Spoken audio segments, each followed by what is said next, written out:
Hello and welcome back to Darren and Doing. I'm Will Hester and I'm joined by the brilliant Ben Bowman. Ben, is it coming home? This is a Spurs chat, by the way. This is Spurs. This is a Spurs podcast. We'll just say, but we have to talk about England. Sorry, mate. I'm actually just getting a phone call that I need to take. Hello? Oh, no worries. Is that football? Oh, you're coming home, yeah? You're coming home. Okay, sweet. All right, I'll see you in a bit. Sweet. It's fucking coming home. It's fucking coming home. It is coming home. I believed since the start. Like, I know it was shit. Like, it was shit, the group stages. We were bad. But I said before the tournament, I think this is the time we win this. I really do believe it. Pragmatism wins tournament football, doesn't it? Let's be honest. How lovely is it been to see? Like, I feel like, I don't know how I can't remember when we spoke. We haven't done an actual England pod in a while because we're just sort of like, this is so miserable. But now, we're not fake England fans because, don't get me wrong, I've talking about England for the last month every single day for my life has, like, driven me crazy. But I've loved it. It's been an incredible experience, like, as a fan. I'd seen the people out there on Sunday made me fucking jealous. Like, seeing James Alcott's little face at some of the games and that, I'm just like, I want to be there. I want to. Like, whose dick have I got to suck at Tops UK to get out to the final? Like in what was the Ben's Netflix willing thing? Tops. Ben's willing. Yeah, I'm willing. What was the Netflix thing where the guy was like, I went in there? Oh, what was the island that party thing? The festival? Oh fuck. The Netflix thing where it was like, someone will be going mad in the comments right now saying it. Fire Festival, that was it. Where it was like, I went in there fully prepared to suck his cock. That'll literally be me to, like, the head of Tops stickers or whatever. Trying to get that final ticket. Exactly. But, mate, it's been unbelievable. Like you said, the pragmatism is, that's what. And do you know what? I've always been a Southgate sympathiser, right? And even I was being very critical of him in the group stages, and I think everyone was because it was earned. And even the Slovakia performance, which was arguably the worst one, was, all of that criticism that was coming his way was justified. But he's there, and seeing him like that kind of emotional on the Switzerland game and the Dutch semi-final was just like that. Seeing his face. And his pumping and the attitude of, like, what I love is, like, the one more game. That's what it is. It's one more game. And I kind of feel like we all got very swept up in the last Euros of being at home, and it was like, oh my God, we're back. Like, England doing really well. Yeah. Like, football's back kind of thing. True, wasn't it was all a bit too good to be true. And do you remember the celebrations after? Again, it was a home crowd with, like, a 2/3 full packed Wembley because of the COVID restrictions. And everyone's giving it Sweet Caroline and the players are going mental, which is 100%, like, they deserve to do that. But now, with that, and also, like, the penalties and stuff, in terms of the psychology of that, feels like there's been a bit more of a shift of, like, let's get this job done. Like, this is getting the job done. I agree, like, reaching the semi-finals of the last few tournaments and stuff, obviously, we didn't in the quarters. And I think that mentality was there at the World Cup as well. I do think there's been a bit of a mentality shift. And it's amazing to see because they don't get me wrong, they let go. The players let go massively after the Swiss game and the semi-final. But it was just that outpouring of emotion. But it was very much like the party line was like, we've got a job to do. Like, we've got a job to do here. Yeah. Could we? I never thought that Gareth Southgate, of all people, would give me a boner. But that video of him, like, going like, one more, like, that pure emotion, I was like, oh my God. It gives me, like, goosebumps. I need to get a pillow on my lap. Yeah, put a pillow on my lap. It genuinely gave me, like, goosebumps a little bit. Like, seeing his face, like, and also his interview after the game where he was like, we all want to be loved, right? Like, and he was talking about the fact that the criticism has really hurt him. And it's just like, it's, don't get me wrong. Look, people are well within their rights to say that they don't think he should be the England manager. And I get that. But now, the stuff that's come out the last day or so talking about the FA are going to offer him a new contract regardless. I'm kind of just thinking that, is there a better man? Like, international football, like, the thing is, it's hard because in the Premier League, with Tottenham, obviously, last season, in terms of, like, there's so much emphasis on the system and the way we want to play, right? And how important that is. And as Tottenham fans, like, how good was it to have Tottenham back last season? Because we've played miserable football for, like, the last few years. And that identity is really important.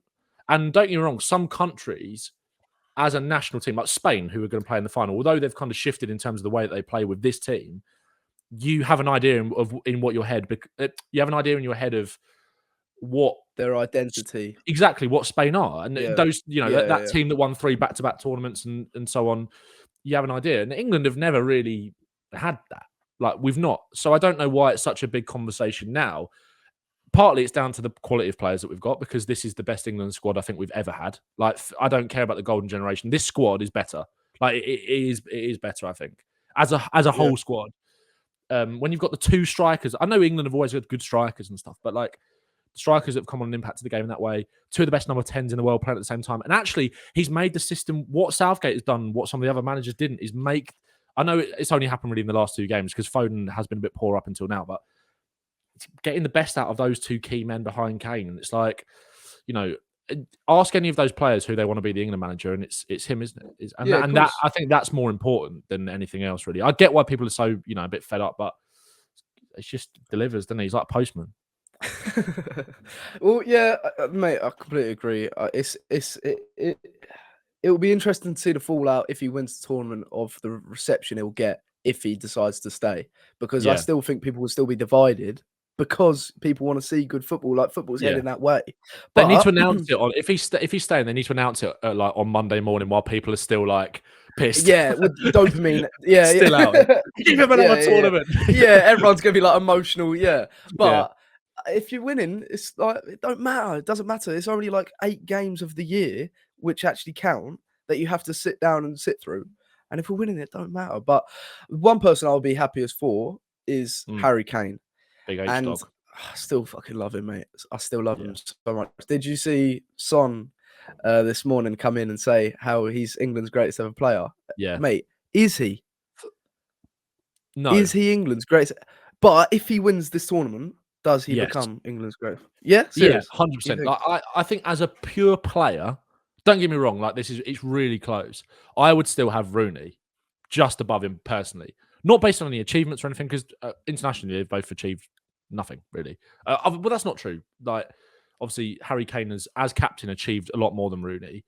And also, like, generally, Kane's record I saw a thing the other day, like, he scored 9 goals in 13 knockout games for England. And yes, some of them have been penalties, but who gives a bollocks? Like, it's not as if you know how, like, people these days want to just put people down, because, like, Cole Palmer, right, last season, where it was like, oh, Cole, like, fucking, I don't know what people were saying, but like about him only scoring penalties and all that, like, well, it's like, well, if you actually watch him, you'll realise how important he is and how good he was for Chelsea. Yeah. And it's the same with Kane. It's like, people go, oh, well, how many of those goals were penalties? It's like, in a knockout tournament, it doesn't matter. He could score 10 goals that go in off the back of his arse, and it really doesn't matter. Like you said, it's about winning. And yes, that's something we haven't done yet as an England group and team.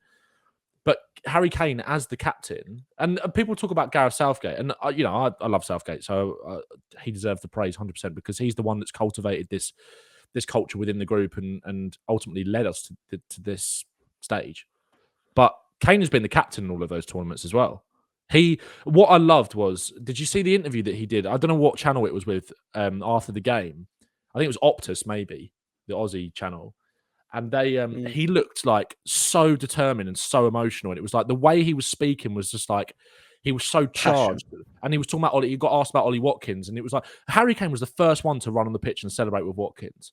And I'm not, I'm not trying to pat him on the back for fucking the smallest thing, but like he doesn't care about being taken off. He's not one of these people that will want to be like. Of course, it will hurt him a little bit, but I think especially in this tournament, he's I don't know, like, it's just the way he was talking about Watkins and the way he was saying how proud he was of everyone, how proud he was of the team. And it's kind of like with Southgate, right? Like, one thing I love about Southgate is when things go badly, it's his fault. When things go well, he only gives praise to the players and the staff. Like, there's no absorbing of it himself. Like, he's such a great person and man manager. I think Kane is kind of the same as the captain as well. But I think that if Kane was to win it on Sunday, I think he does have to leapfrog everyone, really, because you can't not be England's top goal scorer of all time, basically lead the most successful period in the country's history, and cap it off with a trophy and not be the best player. I just think that as a player for England, I think that Rooney had it. Maybe I'm getting caught up in nostalgia a little bit, but I just remember when Rooney broke onto the scene, it was like, my God, this guy is fucking good. Yeah. And I think Rooney was, but again, different sort of players who've kind of gone through similar trajectories in terms of the sort of player they've become, dropping a bit deeper and all that. But yeah, I think he has to be if we win it. This conversation is kind of actually pissing me off though, because it's like, why did he have to leave? Because if this tournament was the season before he left, he's staying at Spurs. Like, if he finishes his career top scorer of the Premier League and won something for England as a captain, that's enough. That's enough for him to be in the conversations. It's so frustrating that he's left and now he's like going to win this. He hadn't even won anything for Bayern Munich. Yeah, you're right as well, because I really don't think he would have left. I really don't think he would have left. I think you're right, because I think you can see, like I was saying, when you listen to the way that he speaks and stuff, and you know, it would hurt more when he was a Tottenham player, but you always got the sense that it meant more to him to win for England. I think you always got that sense. Yeah, I think so. So if it kind of, and you can't begrudge him that either. Like, you can't, like, imagine being the captain of your country and winning it. You know, that's a special feeling, and you know, you can't begrudge him that at all. So he wants that knighthood, mate. Yeah, he does. Sir Harry Kane. It's got to be Sir Gareth Southgate, isn't it? Surely. Yeah, but would it be Sir Harry Kane as well? Sir Harold of Kane. Sir Harold Kane. Sir Harold Edward Kane. Sir Harold Edward Kane of Chigwell. Did you see when they cut to his brother when he scored the penalty? Yeah, fucking get him off, little gimp. Get him off the TV. Please tell me, by the way, people who listen to this might not know, but Will has been working very hard for this tournament, delivering pizzas to the masses. Please tell me you're not working on Sunday. No. I got the mate. This tournament's been so fucking annoying because we've been doing. I feel like I'm missing history.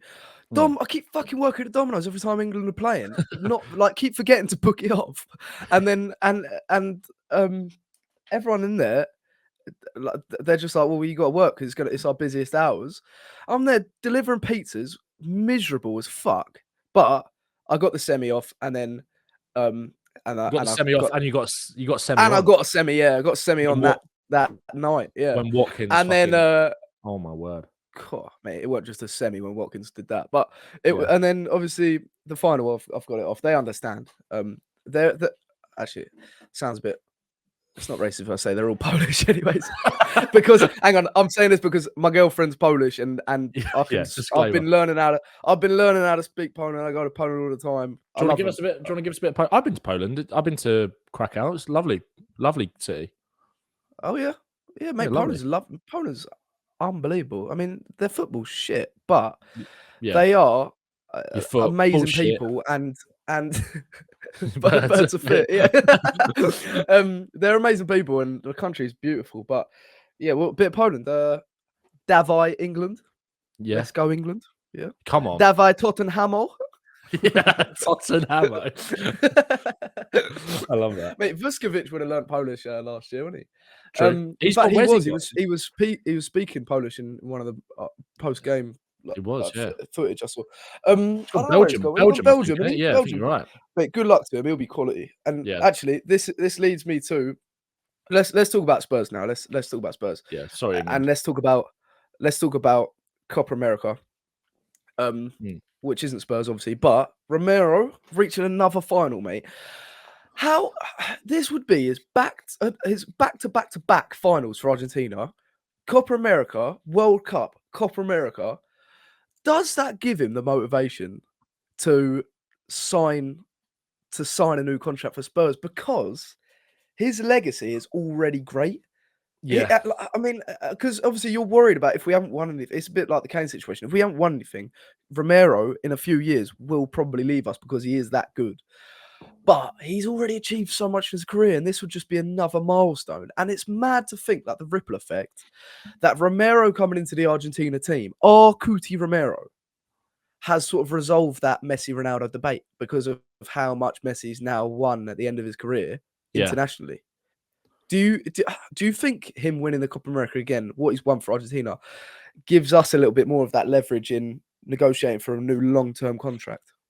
I think a little bit, yeah, because it's kind of the sort of applying the same logic that you were talking about Kane with before. It's like he's kind of scratched the itch a little bit, you know. But but this is a guy in Romero who's got two trophies under his belt already, a Copa America and a World Cup. I mean, doing a three-peat back-to-back is insane. Ridiculous. Really. That's unbelievable. And like this is just, how many times do we have to say that this is kind of validation for how big we've gone on him in the last year? Because he is unbelievable, mate. Like, I know you shouldn't worry too much about fucking FOT mob ratings or whatever, but he's been their highest rated player throughout the tournament. If you haven't been able to watch the games, which most people haven't because it's at 2:00 in the fucking morning, so we can't really judge it based on the eye test of how he's performed. But at the same time, nothing hits more like crack than when you think, oh, Argentina are playing tonight. Can't wait to wake up in the morning. Search Christian Romero on Twitter, and then you just see all the Argentinian fans being like, it's amazing how important that him and Emi Martinez have been to Scaloni's era and all this. Like, he is one of the best defenders in the world. All this kind of stuff, like the partnership with Lisandro Martinez, all this kind of... And, like, you're reading that straight from the horse's mouth of Argentina fans who do get up at 4 a.m. to watch, or whenever, what time will be in Argentina or America as it has been. I hope so. I do hope that it's kind of... I really hope this sort of given him that. Don't get me wrong. I don't think Christian Romero, I don't think he leaves this season anyway. 2, I don't think he's desperate to. Little thumbs up. Where did that come from? That's basically how I feel about Christian Romero. Oh, is it because I did it? I don't know. Oh, really? I don't know. I don't know. Sorry, if for the like audio listeners, we're just putting our thumbs up because thumbs up keeps popping up on Streamlabs on the screen. They agree with what you're saying, Ben. Yeah, exactly. They're like, this guy. This guy. I'm going to start speaking and they're just going to put a fucking thumbs down. I think that I don't think he's going to leave. I don't think he's going to be desperate to leave. But naturally, it's kind of how I'd imagine in a couple of years' time, maybe because of where Arsenal are sort of at, how Arsenal fans might start feeling about Saliba in the sense of like, okay, well, if we keep playing this well but don't, and they're ahead of us in terms of challenging for things, so it's actually kind of more pertinent for them a little bit, really. Someone like Saliba, it's like, oh, how long are Real Madrid not going to wait and like look at this guy sort of thing? Yeah. But Romero is for me right up there, like with him. So it's like, naturally, we're worried, of course, but I think this season, I don't think it's a worry for this summer particularly. He's a winner, mate. We've actually got winners in our team now. We've got, and he's like leading the line. He's got that leadership role. He's thriving in it, and he's a winner. And that's relentless. Like 3, like back to back trophies. If he wins that Copa America against Colombia, which is highly likely, touch wood.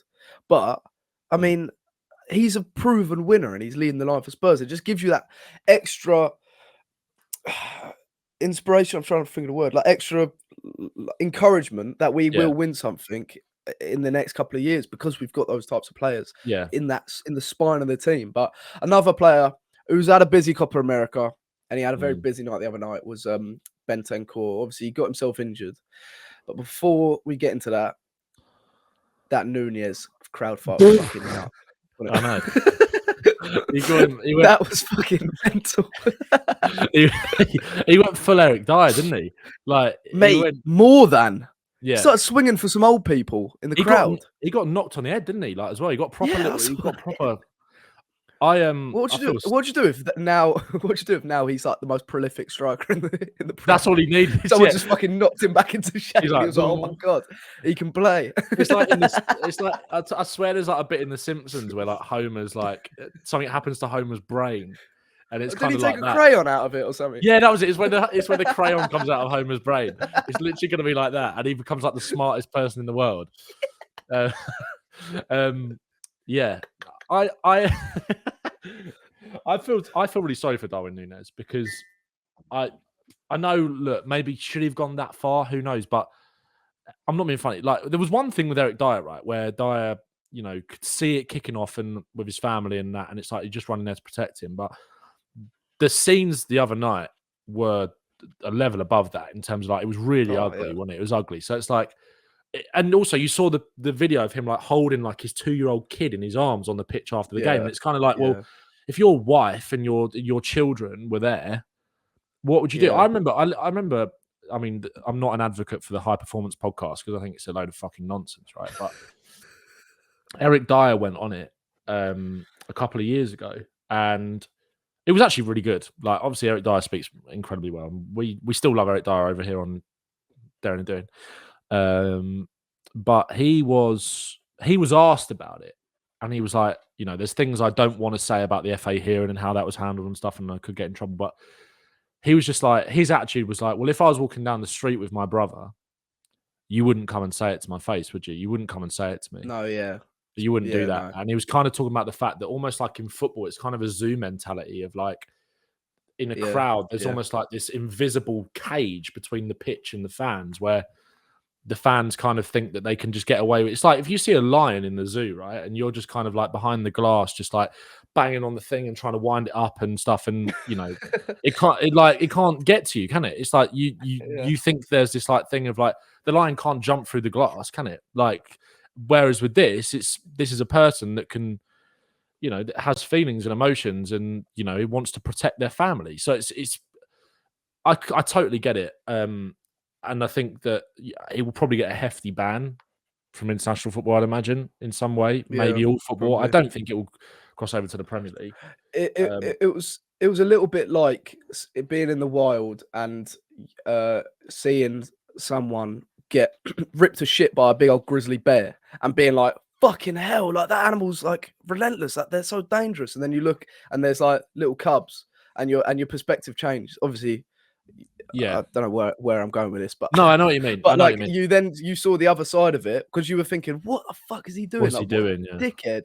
I know. And then you saw him like cuddling and consoling his little one. You're thinking, oh, maybe he had a right to feel like he had to protect 100% them like that in that way. And it does change your perspective. Also, it couldn't have happened to like a worse player, really, could it? For like the narrative of how that will play out for the memes as well. He's like, and he's just fucking mental, isn't he? So it's like, you know, I saw there's a guy who I see on TikTok who's a Liverpool fan who went really big on it and was just like, I was getting messages being like, I've seen what Darwin's done and all this. Basically went massive on it and was just like, this is a disgrace. Like, you don't realize the impact that it's going to have on Liverpool and all this kind of thing. And it was like, mate, it was like, you need to just chill out. Because it was like, this is a prime example of like people on social media who go like way too early on things like that without the context really behind it. And then you see those images and your whole perspective changes. And then you're forced to make another video afterwards. It's like, I got it massively wrong. And fair play, you hold your hands up, of course. But it's like, do you not think there's a reason that they've done that? And I kind of think if it wasn't Darwin Núñez, some people might have a different perspective on it, full stop. But actually, to be fair, most of the people were like, fucking fair play. And that was my reaction with Dyer at the time. I think most Spurs fans were supportive of it. Like we just lost in the fucking FA Cup to Norwich on penalties. You don't exactly want to see your centre-back going into the crowd starting a Royal Rumble. But at the same time, when it comes out after the game, you're like, you would do exactly the same thing. If that was your brother. Yeah, they're human. Yeah, they're human.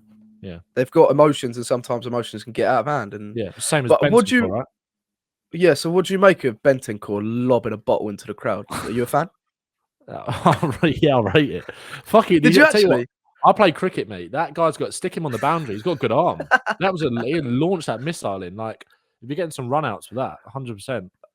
I can't lie, mate. Bentancur's been doing my fucking nutting recently. He just he's gone rogue, mate. I didn't think he was like I mean, obviously with the Son thing. I mean, what are we doing? Like, you fucking idiot! Why are you saying shit like that? Yeah. And then, just as you thought we got over that. Yeah.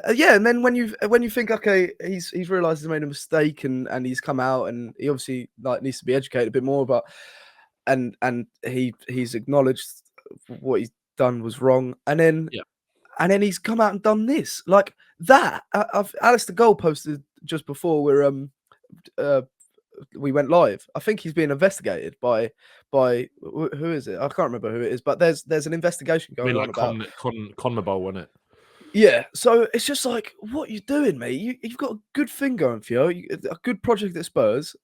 Bielsa is taking Uruguay somewhere. You just got engaged to your missus, and like, but he's doing all this stuff. It's just like you're just causing so many problems for yourself, and we're heading into a season where there's a lot to be excited for, and for him as well, in that centre of midfield for Ange Postecoglou, and he's just doing some mad shit, and you're just thinking like, calm down. Like, I don't know what your thoughts are, but when I saw that, I was just like, why are you getting involved like that? Why do you have to go over the top? Like, obviously Núñez is going mental, but all the Uruguayan players were just doing gestures to the fans and stuff. He's gone there and fucking thrown something into the crowd. It's like, what are you doing? Like, why do you have to do the most in that situation? I know. I'd kind of have more respect for him if he went like full Núñez and was like actually got in there, because you know, Yeah. because Yeah.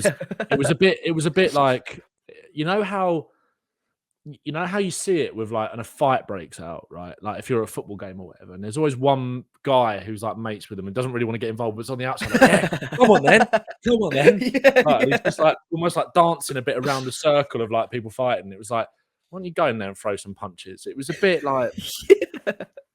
because what that could, like, doing something like that could have hit one of the children. Look, Yeah, no, some of the exactly, people yeah. were trying to like protect, and especially like, I don't know whether people saying it was true or not, but apparently it was like a bottle filled with like ice as well. So that would have fucking hurt. Oh, mate, Like, fucking even a hell. water bottle anyway would have hurt. Like, Yeah.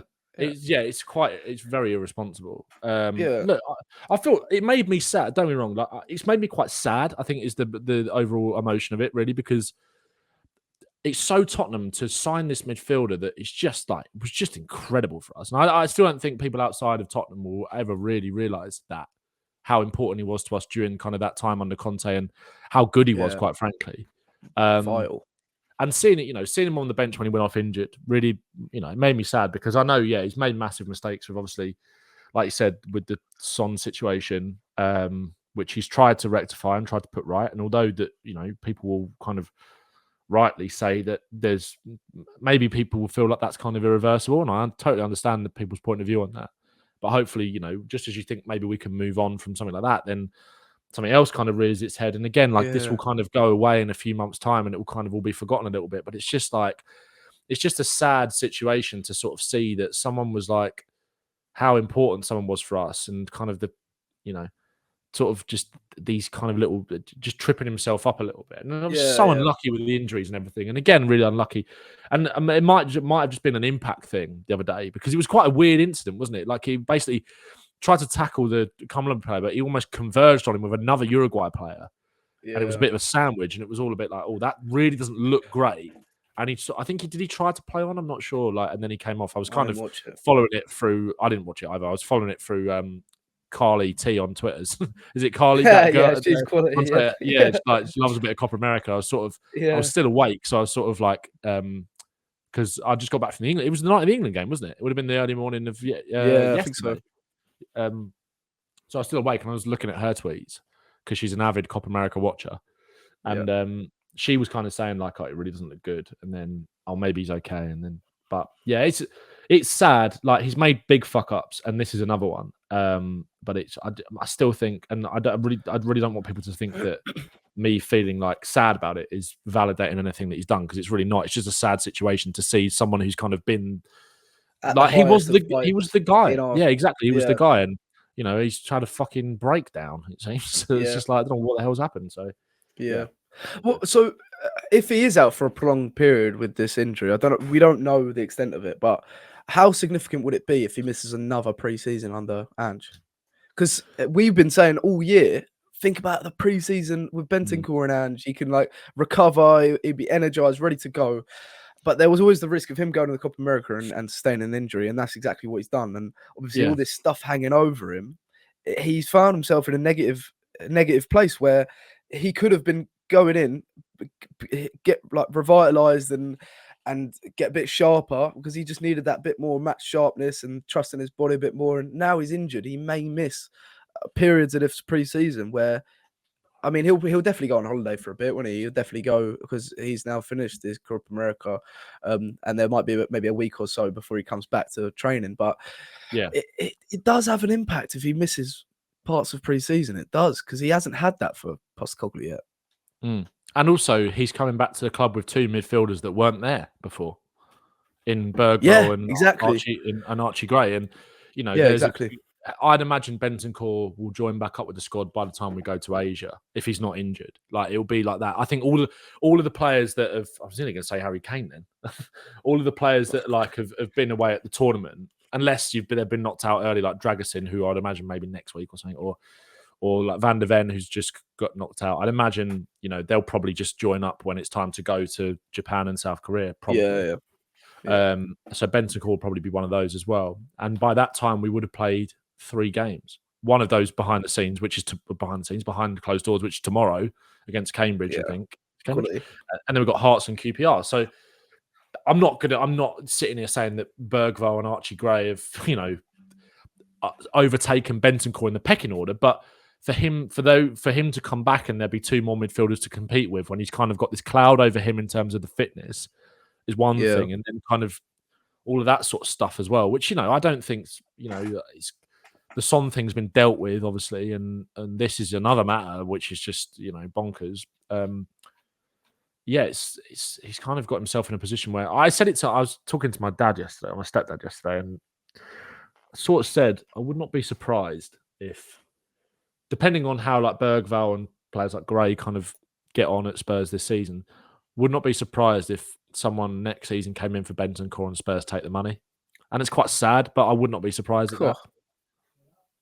Yeah, possibly. Not talking about more just because of fitness, I think, really, with anything. Yeah, he really does need to, when he comes back, hit the ground running and stay in the squad, doesn't he? And show the performances he was showing a couple of seasons ago. Although he did have a good season, it's just not anywhere near to the heights he was reaching under Conte. And he set the bar. It's not expected of him. Yeah, but obviously with an ACL injury and then another long-term injury, it's expected that he's going to take some time to get back into it. So really hope that he can just sort himself out, but physically and mentally. I don't know what's going on. I mean, I don't know whether we've blown him throwing a bottle into the crowd out of proportion, but I mean, I would have expected him to lay low after the trouble he got in like a month ago. But you spoke about outgoings. There's an outgoing today. Well, looks like it. Troy Parrott's on his way to AZ Alkmaar in the Dutch league for a medical ahead of a £6.8 million move. What's your instant reaction to that? Because he won't be looked at in pre-season as a lot of fans sort of hoped for. Yeah. And also, obviously, I'll let you answer that. But do you reckon that means we'll have to go in and sign a club trained player like a Kyle Walker-Peters or a Marcus Edwards now, because we've now dropped below the needed club trained players for Europe? Yeah. Europe. Is that what that's meant? We have. I think so. Yeah, I think so, because I think unless we have 4 goalkeepers in, I think there's a way around it. I think we limit ourselves to a shorter amount of players that are entered into the tournament. Right. Okay. So we just go in with a smaller squad. Yeah, but before he's sold, at the moment we have what we need to qualify for that club train for Europe, which is Parrott, Whiteman, Austin, and Skip. Yeah, which is fucking they want to leave, don't they? Yeah, exactly. We could have We're fucked. Yeah. Kyle, please come back. Bring Delhi with you, please. Who else we got? Have we got anybody else that is out there who, other than Marcus Edwards? Who else? Winks? I think we've got someone. Harry Kane. Harry Kane. Yeah, he's come. Yeah, exactly. We need to sign a club-trained, homegrown player. Who would elevate us? Yeah. Let me have a think. Well, Dele Alli's club trained, didn't he? Apparently, I think he fits that because he's. Oh yeah, it would have been in Spurs for long enough. Yeah, good point. It was a mixed one, because I think me and you probably, I think everyone really sort of expected Parrott to probably go, but it kind of come out of nowhere. And it kind of left me because of that with mixed emotions a little bit, really, because unless we've got a significant buyback clause or sell-on fee, I think it's a bit of a mistake. But maybe that's wrong. Chipped, yeah, it's so 6.8 mil is but I suppose it's 6.8 mil pure profit, isn't it? Like straight there. But again, it's not a lot of money. But and to be fair, it's probably kind of what he was worth, and that's not me dismissing him. He's still only 22 years old. I think in an ideal world, I would have quite liked to have seen him given a pre-season at Tottenham. But maybe we have to be a bit more ruthless, and that's kind of letting sentimentality get in the way a little bit. But I still think that I think he does really well. I think what he did for Excelsior in a team that was battling relegation and got relegated, I'm pretty sure, because in the playoffs, they did. Same format as Germany, haven't they, with the relegation playoffs? He did really well, and it's the league that he's familiar in. I've always said it, I really love when players do stuff like that, go outside their comfort zone. And I know maybe it's one of the only moves he could have got last season. I'd highly doubt it, considering the championship loans that he had. He would have got somewhere. And ideally, maybe you want to see him play in England a little bit because there's this whole thing. It kind of validates it that little bit more. Like you want to see. It's like people will say about Valise. Like we'll be having this conversation about Valise probably in a month or two, saying, "I just wanted to get a Prem loan, don't you? You want a Prem loan or a top loan." It kind of validates it that little bit more in people's heads, and I get it, but I don't know. How do you feel about it? Because I was just a little bit like, there's a lot of positives to it, but also I kind of just wanted to see it. But maybe that's sentimentality getting in the way. It did take me by surprise because he's been at Hotspur away for a couple of weeks now. He joined up much earlier than the rest of the squad, and I mean he's got a lot of promise. But actually, this is his first loan that's actually paid off, and again, it's in the Eredivisie, so it's a whole new level of him then coming in and proving his worth in the Premier League. And I know that Europa League competition, that it looked like a good opportunity for him to come in and maybe play some games and prove his worth. But we've also got Dane Scarlett, who may stick around. Postcomb's a big fan of him. Elise, who needs a loan in the Prem. So I think selling him and hopefully installing a sell-on clause or a buyback clause in this deal, it's just a bit of weight off our shoulders. It's a problem done and dusted. Move on to the next outgoing, because there is actually quite a few. I mean, I'm going to get into it. There's a few players who come back in the squad that you're thinking, fuck me, are they still on our books? Oh, like yeah, Regulon and that. That video last Saturday when the players are coming back for pre-season, it's like they did us with like, oh, Bergvall, yes, yeah. And it was like, oh, like Regulon. Yeah, but that's the thing, that there's a lot of players but there's a lot of work to do with outgoing. So maybe it's just one of those things where it's just we get that instant money and we need to make money from sales, and we need to free up room in the squad, and it's hard to take because of the sentimentality around it. But again, it's the ruthlessness we've been calling out for. Let's be honest, we shouldn't be holding on to players just for the sake of it. No, but of course, and especially when we've got.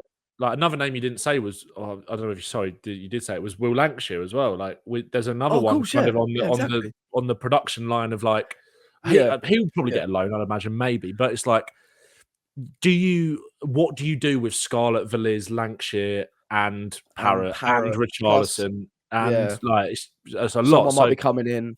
Yeah, exactly. So no, I think you're right. It just took me by surprise. That was kind of it, really. But me too. I don't know. Did you ever really feel like? Did you ever feel so difficult when he first come through? Because I remember when he was first coming through in kind of the under, like I remember Spurs, you know how they do like the Youth Champions League and stuff like that. I think it was the season after we got to the final of the actual Champions League. I remember he was ripping it up in the UEFA Youth League. Yeah, he was dicking down some big clubs as well. Hat-tricks every game and that. And it was like, you just thought, he's next Harry Kane? Like, yeah, you did think. Yeah, you did. Genuinely did sort of think it a little bit, didn't you? Really, like again, it's you only tend to have one player in 15, 20 years who kind of goes on to achieve something like what Kane's done, but it did really feel like it. And then obviously Mourinho was quite keen to give him an opportunity and all this kind of stuff. So yeah, I did feel like it was going to happen, but just unfortunately not. Who knows? If, like I said, stick that buyback clause in there and let him go and be a good striker somewhere. I think to credit him as well, he's got his career back on track, because sometimes you've got to create your own paths as well and go abroad and just change the direction of where you're going, because he's corrected a lot of things that was wrong with his attitude as well. I think the hype got to his head, and there was a lot of immature things he did when he was coming through that threw everyone off, I think, as well. Yeah. And then obviously I think he's matured massively in these last few years when he's been going off on loan. So he's creating his own path, which is fair enough to him. And I hope he smashes it, and I hope he gets a move. And if we've got a selling clause, I mean, that might benefit us massively. It's a little bit like Marcus Edwards.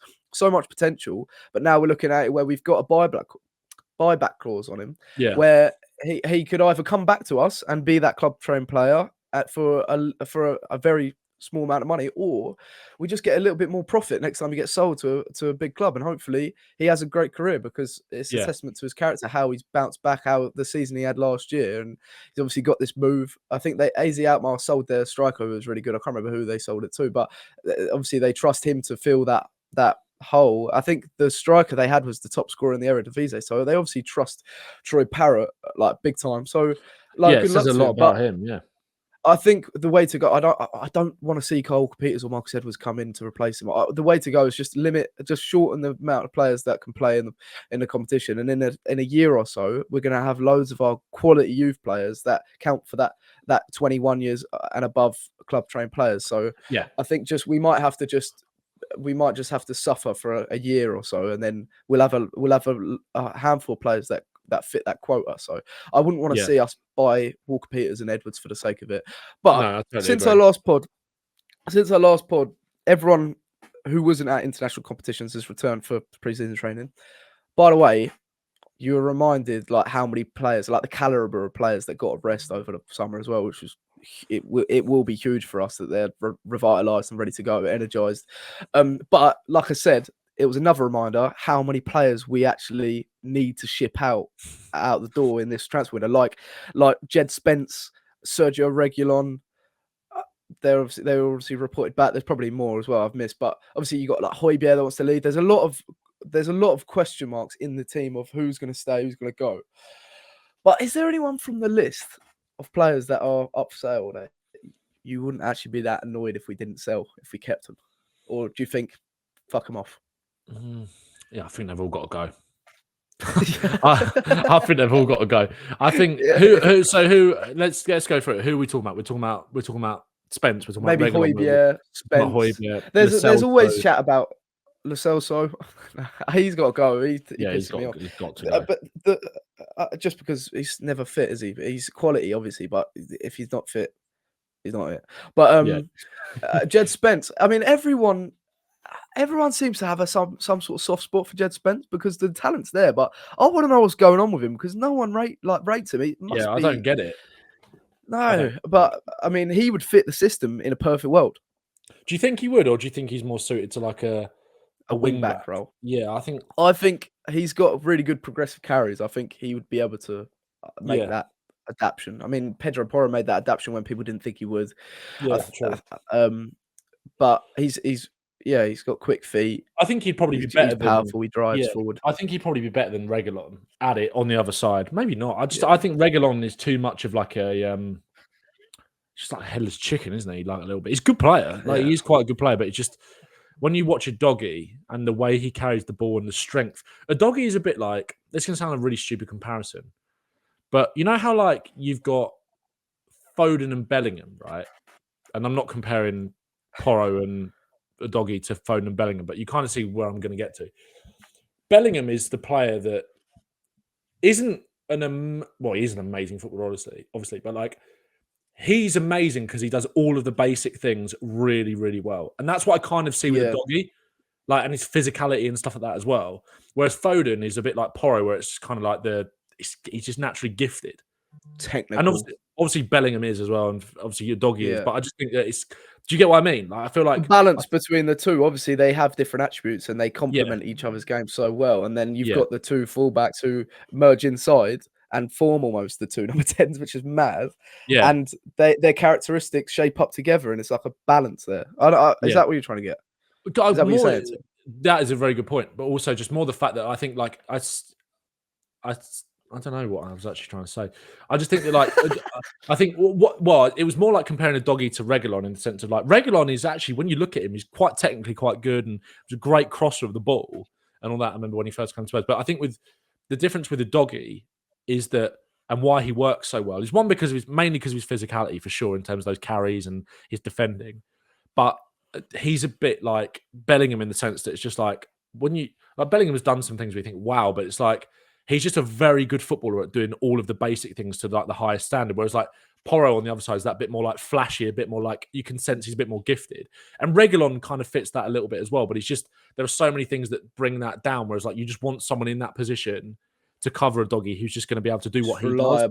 Yeah, because I've seen we've been linked with that Dorgu, haven't we? From is it Lecce, the left back? I don't know where he plays for. I don't know where he plays. It might be Lecce. Yeah. I don't really know what I was trying to say there, but I think that we basically need another doggy, someone who can just be like that and just, he's not an amazing, well, he is amazing, but he's not an amazing footballer, if you get what I mean. It's just that like he's very Maybe he is. Maybe Just that's does not giving him everything. enough credit. Yeah, like he does so every well-rounded, I think. basics to such a high level. Yeah, so well rounded. Yeah. Yeah. And again, he's so young. He's going to get better and better and better. Yeah. But you look at the drop off between him and Reguilon and Porro and Emerson Royale, and you think, fuck me, we need to get them out and bring someone else in. Whether that's maybe. What were you saying? Oh, sorry. I was just going to say, especially if they're not. Well, I'd imagine they will have to at some point in the season. But like going to the Gray thing, like especially as it's kind of the noise of like he's a midfielder. I'd imagine he would, maybe like he'd 100% cover Porro if he had to. Like it would be stupid not to utilize the fact that he played most of the games in the Championship there last season. But yeah, you're right. When you look at the drop off in terms of the depth, then it's like we need another player who can do this. Yeah, exactly. Level. Yeah, it'll be interesting to see if we leave the fullback area and maybe Van der Ven covers left back, plus Ben Davies maybe stays, and then we bring in maybe another centre back. But the thing is, it's complicated. Is that we've got players that are coming in next year that are going to want to have that fourth spot centre back role, like Phillips, like Vuskovic, who will be like our player in a year's time, and I don't know how good they're going to be by then, but it might be thinking. I wouldn't be surprised if Spurs do another fucking like Longley type loan for the time being and just cover that position in depth. Yeah. Not fucking Longley, but like someone like that who can cover across the back four, or maybe just say to Ben Davies, look, we trust you for Europa League games. I don't know. I don't think that's the right thing to do, but from a club's perspective, a quick, easy fix for the time being, and then looking forward to players like Phillips coming into the mould, or Dorrington and I get what you mean. I don't know, but. Yeah, when we signed Longley, it was like the reason it was so disappointing was because we needed that Van der Ven,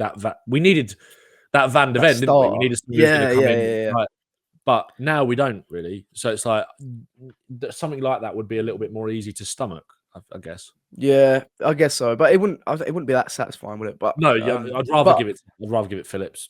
Give it Phillips end of the season. Yeah, give it Phillips at the end of the season. I want to talk about Mikey Moore though, because he obviously reported as well from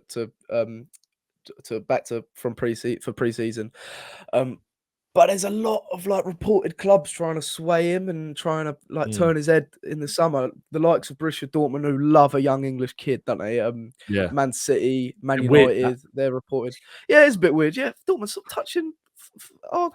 touching our British kids, mate. What are you doing? Get your fucking hands off him now. Yeah, okay. But it was interesting actually, because when Postecoglou, the first thing Postecoglou said when he was doing the punditry coverage for the Euros for ITV, he mentioned and he was raving about a 16-year-old kid that was bossing the tournament. That was the first thing he said. But he's got his own 16-year-old wonder kid at Spurs. Yeah. So how much pressure, considering the interest that we've got in Moore, how much pressure is he under to give more minutes? A bit fucking tongue twister. More. To give more minutes for the upcoming season. And what's your expectations with that situation going into the new season? Yeah. Well, I think he will stay. I think it's obviously naturally you're a bit nervy when those the caliber of club comes sniffing around. I actually think, kind of contrary to the sort of jokes we just made, if any team was to snap him up, I actually think Dortmund would be the best place for him to go. But obviously, hopefully that does not happen. And I don't think they'd stick him straight in the starting lineup as well, wouldn't they? Probably would. Like they probably would, and we think, oh, for fuck's sake. Yeah. But yeah, no, he. I think he'll stay. He signed a contract that turns professional in August when he turned 17. He's a Tottenham fan. His whole family are Tottenham fans. He will see that as the best place. If it was a different manager, then I think we'd have a problem. I think we could have a problem. But like you said, Ange is you're kind of hoping that he practices what he preaches a little bit in kind of what you're saying. That was like, you're right to bring that up, because that was one of the things that stood out to me massively when he was doing the Euros coverage, was how keen he kind of was to talk about the fact that what's amazing about this tournament is that we've got young players just tearing up the gaff and just like being, incredible. And obviously he was referring mostly to Yamal, but obviously even if you to say that he's 6 years older than him is mad. But obviously he was talking about Dragusin as well, and some of the other younger players that have done it, Arda Güler, so many, and even Chuck England's in there with fucking Bellingham, who's 21, and obviously Kobbie Mainoo, and I know these players are far more established than someone like Moore, but the logic and the kind of attitude that he has towards the young players, obviously, hopefully you think that that reflects when it comes to playing them next season, which would be great. Did you see there was a picture? It was great on Spurs put out on Instagram of like the players training. And there was a great picture of like Jamie Donnelly, Tyrese Hall, and Mikey Moore walking off the pitch together.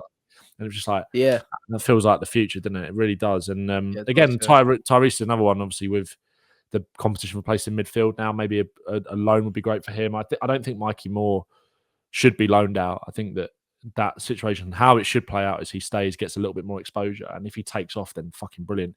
And if it doesn't quite work out for him, then I think that he'll be a year older next year. And then at 18, maybe, then you give him that loan.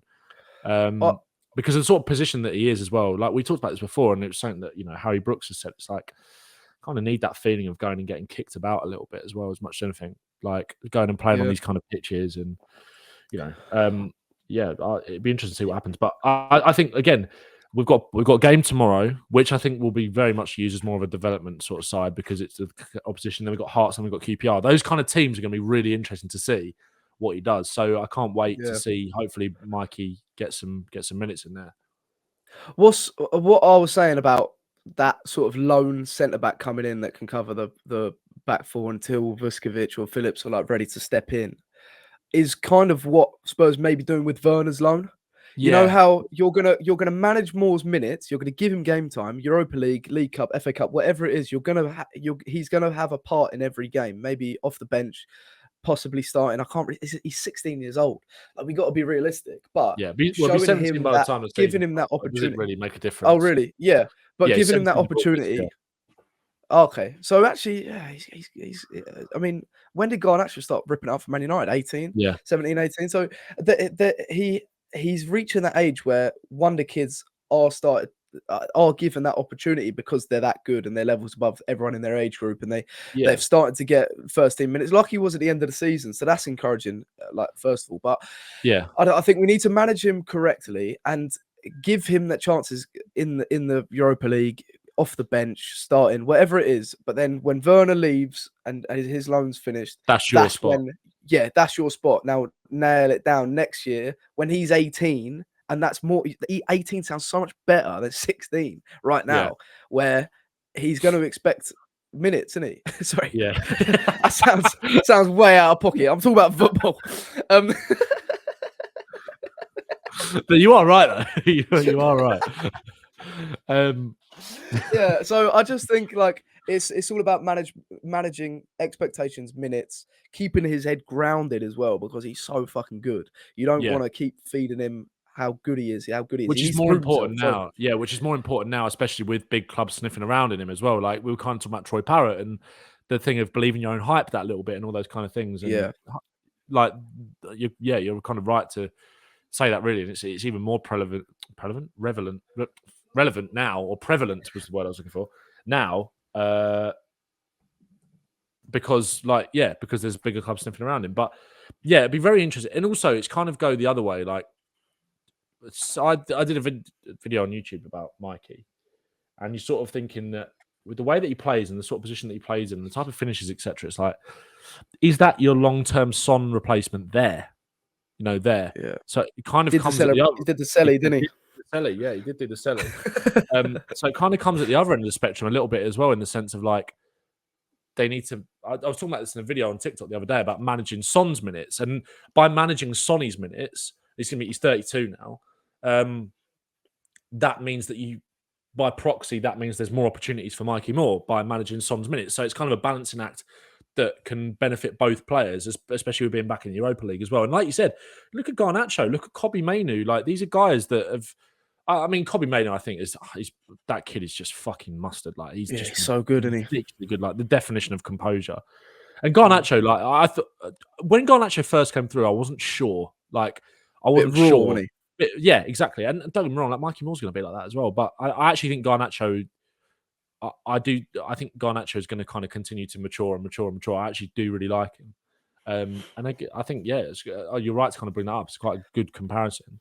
But like I said, if you're good enough, you're old enough, aren't you? So, how many times we heard that this tournament? But I think, he could be, something special. My my girlfriend's little cousin is he's a United fan, and when Garnacho was coming through, he got a Garnacho United kit and stuff like that. And I've always said Brian Gill's better. He's gonna have a better future. Brian Hill was fucking maybe look like a mug because Garnacho was just taking off and Brian Hill was shite. But Mikey Moore, I mean, I can see him getting a lot more minutes, but also that guidance from Son and Maddison, the two positions he's going to be deployed in. Yeah, perfect players to look up to and have that leadership and put their arm around his shoulder and show him the light almost and just lead by example. He's in the perfect place if you think of it, the big picture. Obviously, Son's only got maybe a few more years max at the club. Yeah, he needs someone to carry that mantle to be Mr. Tottenham. And if he's Tottenham through and through and he's come through the academy, he can be that Mr. Tottenham. So yeah, he's at the perfect place. He just needs to be patient. Absolutely. And also on top of that as well, like you said, with the players that are at the club now, but also you've got Harry Kane's kind of name that is kind of all over that training ground and kind of rings through the halls of it because, and that shows to someone like Mikey Moore that it's like, that is possible. And then when like you said, you've got the kind of the right leaders and guidance who are actually at the club. And when you've got this almost like omnipresent figure in Kane, who is like almost the star pupil, if you like. From the academy. Like it's, he's kind of got that gives him the belief in terms of like, I can do this. And that goes for the same for any young player. It's like no matter what position you are, if you apply yourself in the way that someone like Kane did, it doesn't matter that he's not at the club now to be that shepherd, if you like, in terms of guiding him on the way to where he needs to be. But his name kind of ringing around the halls is his relevant enough. Still there. Yeah. And then, like you said, you've got someone like Sonny, who again is just like Kane, the absolute ultimate model professional. And he's going to be playing in that same position. Maddison as well is another person that can sort of. You'd imagine Maddison will be great for someone like him. I think a little bit because he's a bit of a. He's a bit of a character. Yeah, exactly. And you need to have a little bit of that as well. You need to back yourself. Like you need to go for it. You can't be humble all the time. Like I know you don't want footballers to get carried away, and we were talking about players' attitude and stuff earlier, but you need to have a bit of that. You need to look at Bellingham. Like the reason that people are kind of giving Bellingham all this grief is because I don't think people are used to seeing an English footballer kind of act like an American sportsman, and it kind of feels a bit like that, and that attitude and where that comes from. But that's healthy. That's really healthy, and you need to have a bit of it, but also you need the balance. So. That's so true. That balance is there when you look up to Maddison and Son because you've got that groundedness. Son's a superstar, but he carries himself in that grounded way. And then you got Maddison, who has that perfect balance of confidence, arrogance in his ability, but also that humbleness as well. And you've got those two people to look up to and to put their arm around him. So he's in the perfect place. Lastly, mate, I want early expectations for what is expected of Tottenham next year. What would be a successful season for Tottenham next season? If you're looking at it from a realistic perspective, like what stage is this squad at and what competitions should we be aiming for? Well, it's hard really because you want us to kick on. You want us to finish higher in the league. You want us to be back in that top four. You want us to be competing for cups. But the reality is there's more games this season. So there's more pressure as well with it being Ange's second season. That means that there's more pressure to spend money. So it's hard to sort of talk about it now because of the players that we haven't bought in yet. But if you look at the players that we're linked to, it's enough to kind of make you excited about how ambitious we should be next year. I think what would represent a success for Tottenham is definitely, obviously a trophy of any kind would be amazing. But you just want to see this kind of continued belief in that this is the right way to play. That's as important. If you get close to achieving something, then it's all kind of part of it, really. It's like you've got to separate the cycles of Tottenham over the last 20 years, right? You need to, kind of need to judge each cycle on its own merit. But as a football fan, you don't care about that because you want to see your club win, no matter who the manager is, no matter what stage of a rebuild you're at under Postecoglou and all those kind of things. But I think, Rome wasn't built in a day, was it? We need to be patient kind of with this project still. There is going to be more of a lack of patience next year. Fans are going to get more irritated if results don't go away. And if we get knocked out, imagine what it's going to be like if we get knocked out the cup in the first round again this year, like we did last year in the League Cup. It's going to be really, it's not going to be great. So, yeah. I think we need to be ambitious, and we need to kind of have no ceiling towards how ambitious we should be. But also still need to be patient and remember that this is the very start of the cycle. This is still very embryonic. But in terms of expectations, I definitely expect us to be in and around that 4th place battle again. I really do. Like, I think that Liverpool, where they're at in terms of their cycle. Did you see what Van Dijk was saying about the fact that he sort of might have to thinking about almost moving on a little bit from Liverpool after the game the other night? It's sort of Good. how yeah, mate, fucking tell me about it, please. And it's almost like you kind of think before, like, no, Liverpool, we need you to stay together because we don't want Arsenal to win it. But I actually don't think Liverpool will be in that conversation anyway next year, which is not a bad thing for them either in terms of resetting and going again. They've come so it's close. healthy. It's organic, isn't it? Like, exactly. Yeah. And we're not where Man City or Arsenal are at right now, and it's like, but that means to me, like with Liverpool, right, everyone's talking about United's business, but this is Man United. Like, there's no guarantee that bringing in Xerxes and potentially Branthwaite, and I don't think Branthwaite will happen anyway, to be honest. But De Ligt and Lenny Yoro and these kind of players, yeah, it's ambitious for sure, and I think it's a step in the right direction for them. But that doesn't necessarily mean it's going to click straight away. So there is that, and Chelsea again, another start, another fresh start, another cycle where you got no idea what's going to happen. If Chelsea were under Poch, you'd be like, okay, right, that 4th place is. So it feels like there's a window there for Tottenham to sort of go one step Champions League fatigue. Exactly, and we saw what that did to Newcastle. I think Villa will cope better with it maybe than Newcastle, but that doesn't mean they're going to be in the top 4. So I think we're right to expect top 4 or a top 4 challenge for sure. I really want to see us go deep in one of the cups or Europe. But that's how we all feel, isn't it? That's all we all want. I don't think anyone's sitting there expecting fucking title charge. No. I just think that we all want to. That's what we want to be. That's what we want to be back in the top 4. We want to be going deep in these cup competitions, and we want to be going deep in Europe as well because it feels.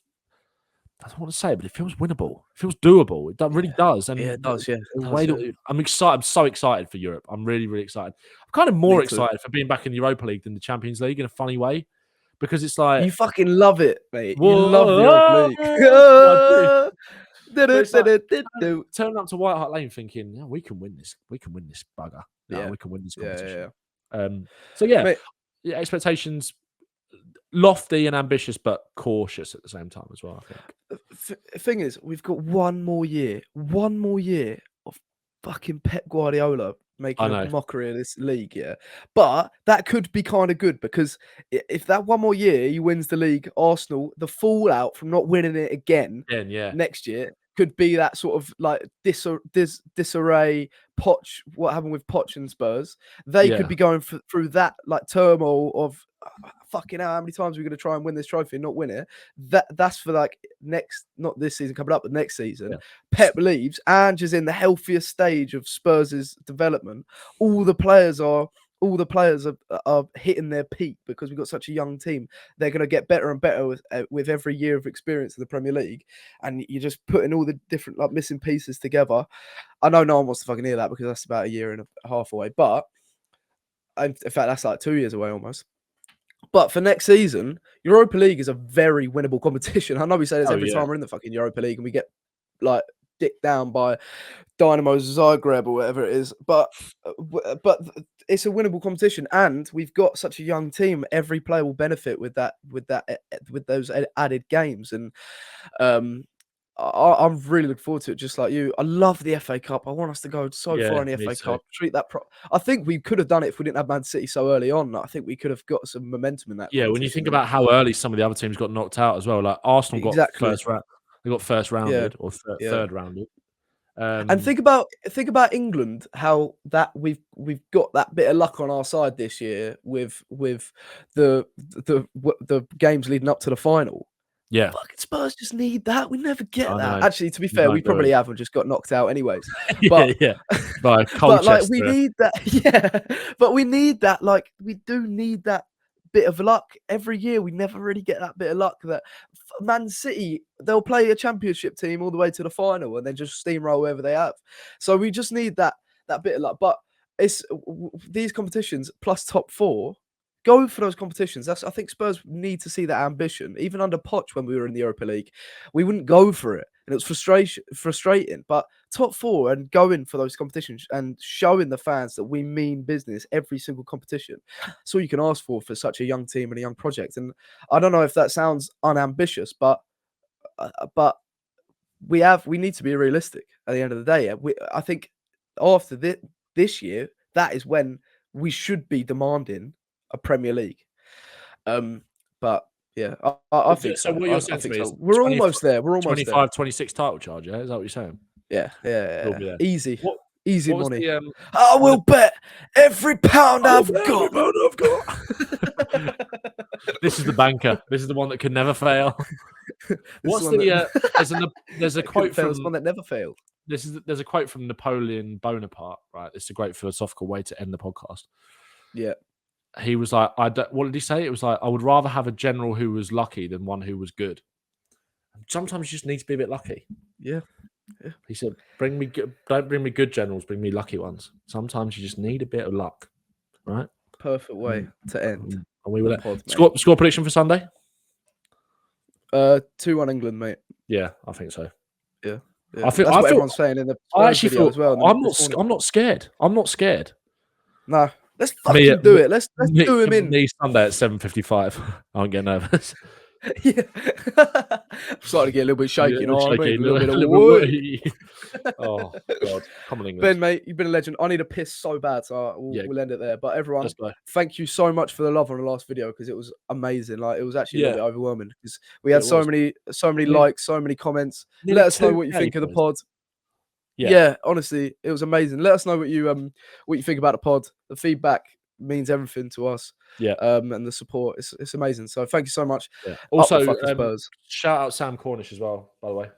If you, Sam, legend. He's just still on sale or not, or whether he's printing more. But Sam, if you listen to this, legend, mate, this is class, mate. The goat, mate. This could be one of the most important seasons there's ever been in Tottenham's history.